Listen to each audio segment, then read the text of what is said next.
consent the quorum be dispensed with. Without objection. Now, Mr. President, with respect to infrastructure, senators continue to make good progress on both tracks of legislation. Members should be prepared to vote again on cloture on the motion to proceed to the bipartisan infrastructure bill as early as tonight. On another matter, yesterday the Senate Appropriations Chairman, Senator Leahy, announced a bipartisan agreement to provide $2.1 billion in emergency supplemental funding to support the Capitol Police, reimburse our National Guard, and make sure all the critical functions of the Capitol complex are properly funded. The toll of January 6th and the impact of COVID had meant that funding for the Capitol Police, the Capitol complex, and even for our National Guard was running low. Capitol Police have been forced to cancel critical training and health services and have had to hold off on buying new, potentially life-saving gear like helmets and body armor and respirators. Thankfully, the bipartisan agreement between the chair and ranking member of the Appropriations Committee will replenish these critical funds and support the hardworking men and women who keep this building, senators, staff, media, and Capitol employees safe.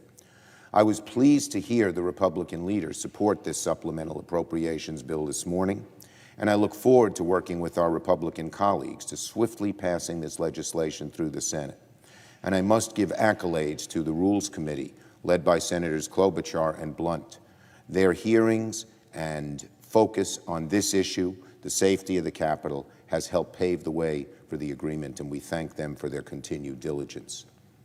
Now, one final matter. By the end of today, the Senate will confirm 2 nominees on the NLRB, the National Labor Relations Board, Gwyn Wilcox and David Prouty. Both are champions for working Americans. Ms. Wilcox, who hails from my home state of New York, I'm proud to say, has spent her career representing workers and unions to exercise their rights to organize. She is one of the nation's leading experts on labor law, and if confirmed, she would make history as the first African-American woman to ever serve on the NLRB. Like Ms. Wilcox, David Prouty has also spent a lifetime defending the rights of organized labor across the country, recently serving as the general counsel of the SEIU, one of the nation's largest unions. Over the course of American history, the labor movement has been the single most powerful force in lifting Americans out of poverty and into the middle class. It was by coming to this country and joining a union that my grandfather entered the middle class and passed on even more opportunity to his children and then to me and my brother and sister. So it is no mistake that as labor union participation has declined over the past few decades, wages have stalled as well. And folks are finding it harder and harder to stay in the middle class. If we're going to strengthen the backbone of the middle class, we need to reinvigorate the labor movement and protect the rights of workers everywhere to organize and bargain collectively for their wages. Appointing these 2 labor champions to the NLRB is a great way to start. And to the American people, the confirmation today of these 2 NLRB labor champions is a direct result of having a Democratic majority in the Senate versus having a Republican majority.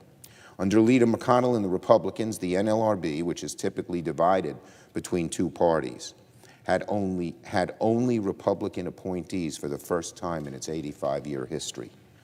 None of them any experience in labor policy. They were almost atavistically against working people and helped management and the big bosses prevent people from organizing and making it harder to stay organized if you were. It was awful. And it's helped one of the reasons that middle-class incomes have not accelerated in the last 2 decades. In fact, the Republicans were so intent on not having the NLRB defend the rights of working people that under Leader McConnell, a Democratic seat on the NLRB was held vacant for nearly 3 years.